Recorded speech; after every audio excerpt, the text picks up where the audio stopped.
नमस्कार। एक बहुत बड़ी खबर सामने आ रही है कि सिद्धार्थ पिठानी की कस्टडी को एक्सटेंड कर दिया गया है 3 दिन के लिए। जी हां, आज 1 तारीख है, यानी कि 5 दिन पूरे हो चुके सिद्धार्थ पिठानी के रिमांड को। उसके बाद आज एनसीबी सिद्धार्थ पिठानी को मुंबई के कोर्ट में लेके जाती है, वहां पे पूरी सुनवाई होती है। उसके बाद यह फैसला आता है कोर्ट की तरफ से कि 3 दिन और सिद्धार्थ पिठानी को एनसीबी की कस्टडी में रहना पड़ेगा।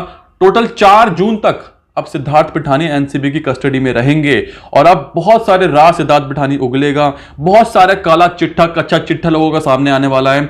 आपको बता दूं कि 5 दिन की रिमांड में उसने उगला था कि केशव और नीरज भी इस चीज में शामिल थे, इसलिए एनसीबी ने समन भेजा केशव और नीरज को। और फिर केशव और नीरज आए, उनसे 16 घंटे पूछताछ हुई। उसके बाद एनसीबी उनको एक अननोन लोकेशन पर लेके चले गए, एक अज्ञात जगह पर जिसका पता किसी को नहीं मालूम था।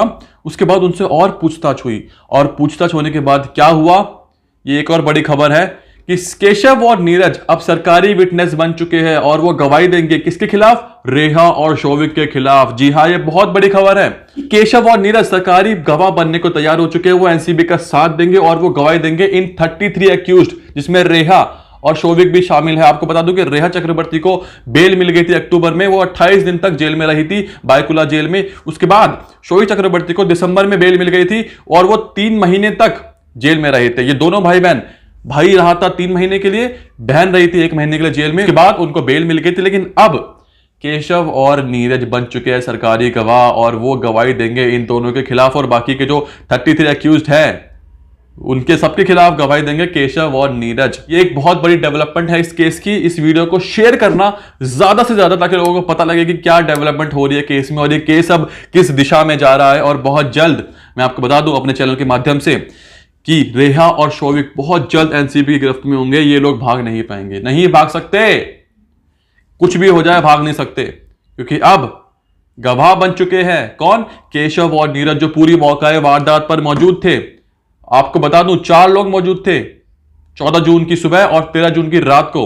सिद्धार्थ पिठानी, केशव बाचनर, पूरा नाम इसका केशव बाचनर है, नीरज सिंह और दीपेश सावंत, ये 4 लोग हैं। और दीपेश सावंत ये भी बहुत जल्दी जो है गिरफ्त में आने वाला है। सबका सब के सब पकड़े जाएंगे, ये आपको बता रहा हूं अपने चैनल के माध्यम से।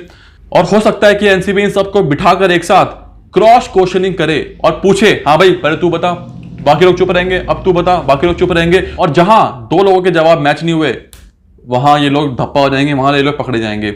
और जो ये 3 दिन तक कस्टडी एक्सटेंड करी है सिद्धार्थ पिठानी की, यानी कि अब और ज्यादा डीप इंटेरोगेशन होगी, और ज्यादा पूछताछ होगी, और ज्यादा नाम सामने आएंगे और दोनों भाई बहन किसी भी हालत में बच नहीं पाएंगे। अब तो भैया आप कहीं भाग नहीं सकते। इंस्टाग्राम पे आपने बहुत सारे पोस्ट करे, पॉजिटिव कोट्स लिखे, पॉजिटिव पोस्ट करे, लेकिन ये सब फेक सिंपैथी हमें नहीं चाहिए और हम आपको फेक सिंपैथी देंगे भी नहीं। एक और बड़ी खबर सामने आ रही है कि सिद्धार्थ पिठानी को बार बार समन भेजा गया एनसीबी द्वारा कि आओ आओ आओ हमें पूछताछ करनी है, लेकिन सिद्धार्थ पिठानी बार बार बहाने बनाया जा रहा था। कभी मेरी शादी है, कभी मेरी तबियत खराब है, कभी मुझे कोरोना हो रखा है। लेकिन इसके बाद एनसीबी ने एक बहुत ही स्मार्ट मूव खेला और वो मूव ये था कि अभी फिलहाल में आपको मैंने बताया था कि सिद्धार्थ पिठानी ने एंगेजमेंट कर ली। उस एंगेजमेंट फोटो में जो सिद्धार्थ पिठानी ने डाली है अपने इंस्टाग्राम पर, उसमें उसने एक बड़ी गलती कर दी और उस गलती के बाद सिद्धार्थ पिठानी पकड़ा गया। गलती ये करी कि उसने उस फोटो में अपनी लोकेशन डाल दी। जी हां, आप देख सकते हो इस फोटो को। ये फोटो है सिद्धार्थ पिठानी और उनकी धर्मपत्नी, होने वाली धर्मपत्नी की, क्योंकि अभी उनकी एंगेजमेंट हुई है। इस फोटो में जो लोकेशन है वो आप देखो, वो है एएस राव नगर की। और गूगल पे जाके सर्च मान लेना कि एएस राव नगर हैदराबाद में है और सिद्धार्थ पिठानी को हैदराबाद से ही पकड़ा गया था एनसीबी ने। तो ये बहुत बड़ी गलती कर दी सिद्धार्थ पिठानी ने अपनी लोकेशन डालकर। वो बोलते हैं ना, पाप का घड़ा भर जाना, वैसे ही पाप का घड़ा भर चुका था। और ये गलती इसने नहीं करी, ये गलती इससे करवाई गई है। बहुत छुप लिया था, बहुत बहाने मार लिए थे, लेकिन जोश में आकर, शादी की खुशी में, सॉरी एंगेजमेंट की खुशी में आकर इंसान ने क्या कर दिया कि अपनी लोकेशन डाल दी, भैया हम एएस राव नगर में शादी करके बैठे हैं। अरे यार, फिर इस लोकेशन को एनसीबी ने ट्रेस किया और एनसीबी सीधा पहुंच गई एएस राव नगर में। भैया आओ जरा बताओ, भैया तुम्हें कौन सी बीमारी थी, तुम्हें क्या हुआ था, तुम क्यों बार बार सामान को हमारे स्किप करे जा रहे थे। एनसीबी ने पकड़ा, हैदराबाद कोर्ट में ले गई, हैदराबाद कोर्ट से परमिशन मांगी, हैदराबाद कोर्ट से सीधे ले गई मुंबई और वहां पे सीधे 5 दिन की रिमांड पे ले लिया। और आज 1 जून था, रिमांड पूरी होनी थी, दोबारा एनसीबी ले गई मुंबई के कोर्ट में। एनसीबी ने अपनी दलील रखी, मुंबई कोर्ट ने उसको समझा, मुंबई कोर्ट ने बोला भैया 3 दिन के लिए उसको और ले जाओ एनसीबी। ले जाओ अपने पास रखो, कस्टडी करो इसकी और बातें निकलवाओ इससे। तो ऐसा होता है। ये एक बहुत इंपॉर्टेंट बात मैंने आपको बताई है। तो इस वीडियो को शेयर करना, ज्यादा से ज्यादा शेयर करना। आप बहुत अच्छा रिस्पॉन्स दे रहे हो, आप वीडियोस को शेयर कर रहे हो, उसका बहुत बहुत धन्यवाद। बहुत मोटिवेशन मिलती है और लगता है कि जो हम काम कर रहे हैं, अपना टाइम लगा रहे हैं, जिस चीज में अपना दिमाग लगा रहे हैं, अपना काम छोड़ रहे हैं और फोकस कर रहे हैं, तो वो फोकस हमारा सही दिशा में जा रहा है। आप लोगों का बहुत बहुत धन्यवाद। मैं आप लोगों से एक बात शेयर करना चाहता हूं। ये केस अब बहुत ही नाजुक मोड़ पे आ चुका है। ये वक्त है हम सबको साथ मिलकर इस केस के ऊपर ध्यान देने का।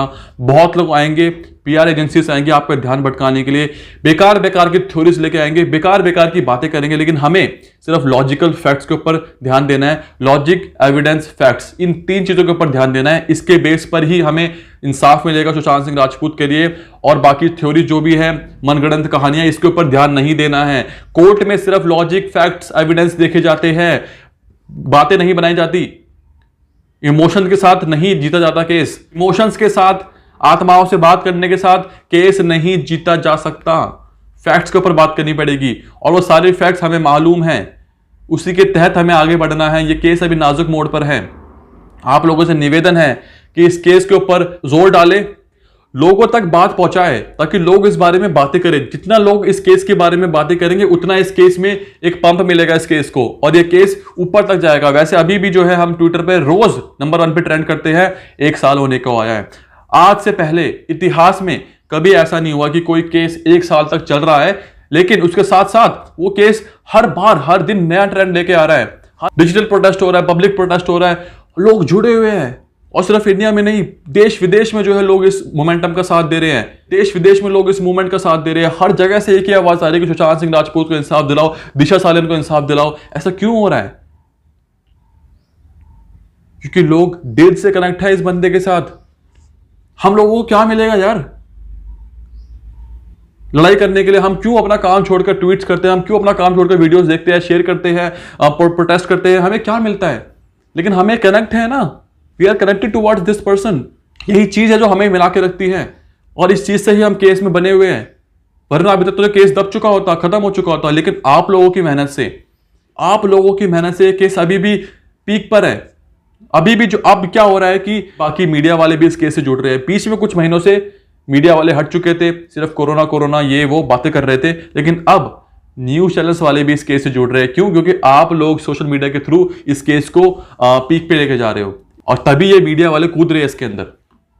तो hats off to you all. तो ये 2 बड़ी अपडेट्स थी कि सिद्धार्थ पिठानी को 4 जून तक कस्टडी में रहना पड़ेगा एनसीबी की, और केशव और नीरज अब सरकारी गवाह बन चुके हैं और वो गवाही देंगे रेहा, शोविक और बाकी के 30 एक्यूज के खिलाफ। तब तक के लिए जस्टिस फॉर सुशांत सिंह राजपूत।